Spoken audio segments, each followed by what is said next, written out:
Internal dialogue. Let's start by looking at this from a psychological perspective.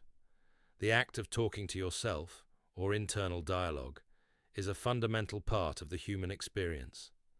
Psychologists call it self-talk, and it serves several essential functions. For instance, it helps us regulate our emotions, manage stress, and make decisions. When you talk to yourself, you're not just rambling aimlessly. You're actively engaging with your thoughts, bringing them from the ephemeral realm of ideas into concrete language.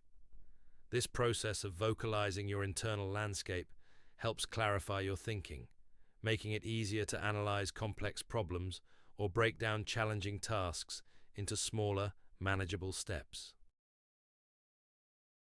The two selves. But who are these two selves that are engaged in this conversation? Are they separate entities, or just different aspects of a single self? Philosopher William James proposed the idea of the I and the me. The I is the observer, the knower, the agent of thought and action. The me is the empirical self, the collection of experiences, beliefs, and memories that make us who we are. When you talk to yourself, it could be seen as the I observing and reacting to the me.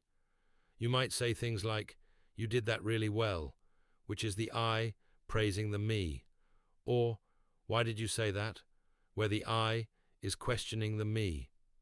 This inner dialogue can be seen as a form of self-reflection, a way for the I to understand and potentially guide the actions of the me. The role of language plays a crucial role in our inner dialogue. When we talk to ourselves, we are using the same linguistic tools that we use to communicate with others. This means that our self-talk is shaped by the languages we speak, the cultures we grow up in, and the unique personal experiences we've had. The words we choose to use in our self-talk can have a significant impact on how we perceive ourselves and the world around us. Using positive and empowering language can boost our self-esteem and motivation. On the other hand, focusing on negative and self-critical language can lead to feelings of self-doubt and anxiety. The power of self-compassion. When we are our own harshest critics, our internal dialogue can become a source of profound distress. But what if we shifted the way we talk to ourselves? What if we treated ourselves with the same kindness and compassion that we would extend to a friend? This is the essence of self-compassion. It involves acknowledging our imperfections and suffering with understanding rather than judgment. When we embrace self-compassion, our internal dialogue can become a powerful tool for healing and growth. We learn to be more forgiving of our mistakes, to be kind to ourselves in moments of struggle, and to recognize our shared humanity. Shown that when we talk to ourselves, different brain regions are activated compared to when we speak out loud. These regions include areas involved in language production, auditory processing, and working memory. Interestingly, some studies have also shown that individuals who engage in more frequent positive self-talk have greater activity in brain regions associated with positive emotion regulation. This suggests that the way we talk to ourselves may have tangible effects on our brain function and emotional well-being. Self-talk and decision-making. When we are faced with difficult decisions, our internal dialogue can be a valuable asset. By verbalizing the different options and considering their potential consequences, we can gain a clearer understanding of the choices available to us. Self-talk can help us identify potential biases in our thinking and challenge any unhelpful beliefs that might be clouding our judgment. For instance, if you're feeling hesitant about taking a risk, your inner dialogue might help you recognize that this hesitancy is based on a fear of failure rather than a realistic assessment of the potential risks and rewards. The inner dialogue and creativity. For centuries, artists, writers, and thinkers have harnessed the power of internal dialogue to fuel their creative endeavors. Talking to yourself can be a powerful way to brainstorm new ideas, develop plot lines, or even rehearse musical performances. When we vocalize our ideas, even if only to ourselves, we might discover connections that we hadn't previously considered.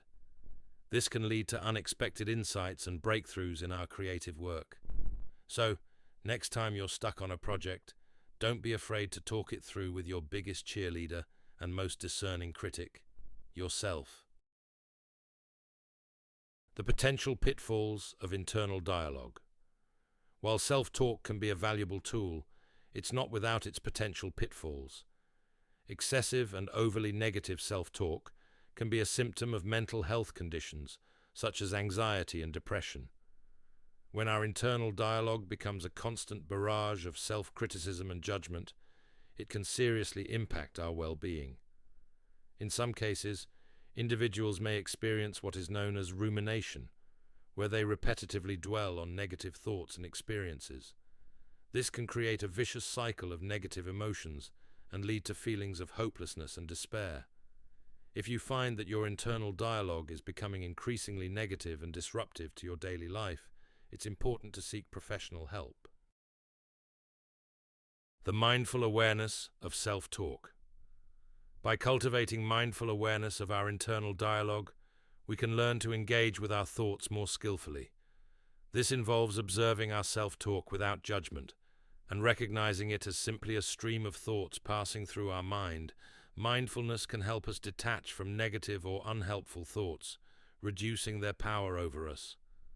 When we observe our self-talk from a place of curious detachment, we are better equipped to respond to our inner critic with kindness and compassion. Embracing the duality. Ultimately, the answer to whether you're the one talking or the one listening is both. You are both the speaker and the listener, the observed and the observer, the I and the me. Embracing this duality can open up a deeper understanding of ourselves and our place in the world. Talking to yourself is not a sign of loneliness or madness. It is a testament to the complex and multifaceted nature of the human mind. So, the next time you find yourself engaged in a conversation with yourself, take a moment to appreciate this unique aspect of your existence and the opportunity it provides for self-discovery and growth.